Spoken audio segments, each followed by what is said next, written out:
বিসমিল্লাহির রহমানির রহিম। আসসালামু আলাইকুম রহমতুল্লাহি বারাকাতু। আবারও মাহে রমাদানের শুভেচ্ছা সবাইকে। আশা করি সবাই ভালো আছেন।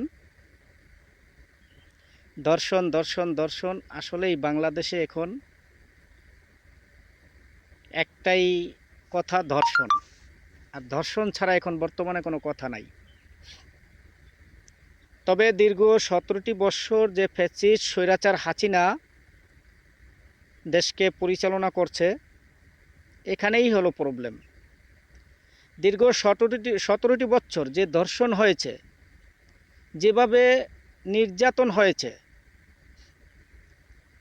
এর যদি সঠিকভাবে বিচার হতো, প্রতিটা ধর্ষণের যদি বিচার হতো, আজকে হয়তো বাংলাদেশে এরকম ধর্ষণকারী থাকতো না, থাকলেও হয়তো অনেক কমে যেত। কিন্তু মানুষ নামে যে পশুগুলো এখন বর্তমানে বাংলাদেশে বসবাস করতেছে, এই পশুগুলো হয়তো এতটা থাকতো না, হয়তো দুই একটা পশু থাকতো। মানুষ রুমে পশু হয়তো অনেকটাই কমে যেত। আপনারা দেখেন, আসিয়ার ঘটনাটার পরে আসিয়াকে দাফন দিতে না দিতে নারায়ণগঞ্জে 7 বৎসরের শিশু ধর্ষণ। আরেকটি খবর আপনারা হয়তো শুনলে অবাক হয়ে যাবেন। আজকে আমাদের এক ছোট ভাই বলল, আপনার বন্দর থেকে, আপনারা চিনবেন নারায়ণগঞ্জ 5 নম্বর ঘাটের ওই পারে বন্দর থেকে এক ছোট ভাই বলল যে এখানে একটি ছেলে শিশু ধর্ষণ হয়েছে। নাউজুবিল্লাহ, মানে দেশটা যে কোথায় চলে গেছে, আর মানুষ পশুর থেকেও অদম হয়ে গেছে, এটা বাস্তব। তা আমি মনে করি এখন বর্তমান যে ধর্ষণকারী ধরা পড়ুক, যে ধর্ষণকারী পুলিশে অ্যারেস্ট করুক না কেন, আইনের হাতে পড়ার সাথে সাথে তাদের বিচার করা উচিত। ধর্ষণকারীদের সর্বোচ্চ 7 দিনের ভিতরে তদন্ত কমপ্লিট করতে হবে, 21 দিনের ভিতরে তাদের ফাঁসি। আর এর থেকে সব থেকে ভালো হয় যদি তাকে চৌরাস্তায় দাঁড়া করে পাথর নিক্ষেপ করে যদি তাকে মারা যায়, তবে আমার মনে হয় আরও ভালো হয়। এইটাই সব থেকে উত্তম। ধর্ষণকারীর বাংলাদেশে ঠাঁই নেই, এবং যারা ধর্ষণ করতেছে তাদের বিচার অতি দ্রুত। যেমন আপনারা জানেন, এই ছোট্ট শিশু আছিয়াকে দাফন করানোর আগে, দাফন দেওয়ার আগে উচিত ছিল ওকে যারা ধর্ষণ করছে তাদেরকে দাফন করা, তাদেরকে ফাঁসি দেওয়া,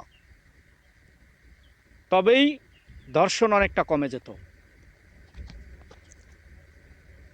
এবং আপনারা জানেন দেশের এখন যে পরিস্থিতি, এই পরিস্থিতিতে দেশে যেভাবে এখন বর্তমান একটি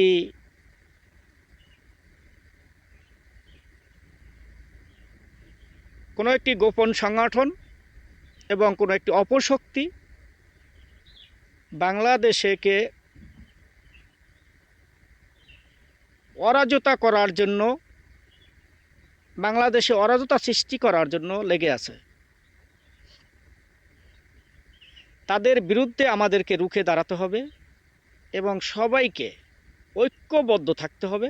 ঐক্যের কোনো শেষ নেই। আমরা যদি ঐক্যবদ্ধ থাকি, কোনো অপশক্তি পারবে না বাংলাদেশে অরাজকতা সৃষ্টি করতে, কোনো অপশক্তি পারবে না বাংলাদেশে কোনো দুর্ঘটনা ঘটাতে।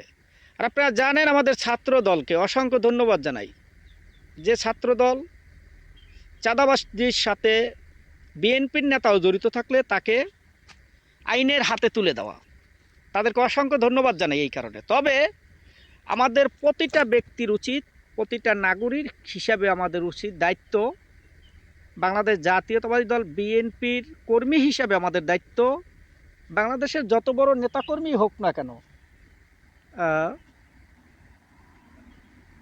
সে যদি চাঁদাবাজির সাথে জড়িত থাকে তাকে সাথে সাথে আইনের হাতে তুলে দেওয়া।